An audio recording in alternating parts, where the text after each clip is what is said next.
Sa paanan ng damba, nasa EDSA, amoy usok, katambon sa bakal na bakod. Dumidikit sa balat ng alikabok habang kumikislap ang ilaw ng hapon. May hawak na payong ang alis sa gilid. Tiklop bukas, parang dibdib ng lansangan kapag may bulong na tuloy kahit wala. May lubid, may harang, may sigaw na pabulong.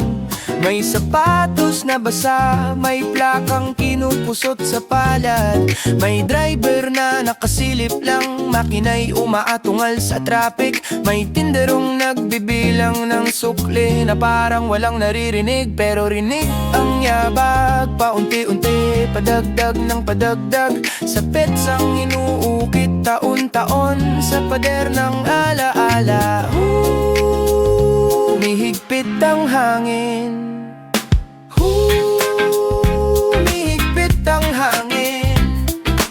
Humihigpit ang hangin.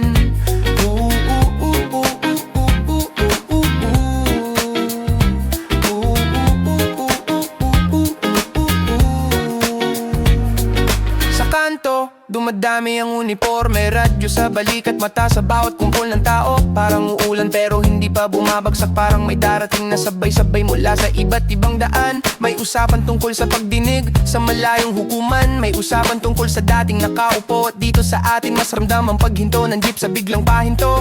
Ang tingin ng konduktor sa relo, ang kamay ng estudyante sa pamasaheng kulang. Ang mga nanay na nagmamadali bago dumilim sa Rizal, sabi nila gumuho ang tambakan. Lupa at basura na biglang bumigay, na parang pagod na bubong humahabol ang bilang. Iba-iba ang sabi, may hinahanap na pangalan, may sumisigaw ng apelido, may ilaw ng sasakyan na paulit-ulit sa putik. May mga kamay na naghuhukay kahit sumisingaw ang amoy, at bawat balita may dagdag, may bawas, parang hiningang kinakapos sa gitna ng ulan. Humihigpit ang hangin. Pag-uwi, basa ang kalsada at mapait ang usok sa bibig. Nakaawang ang payong sa may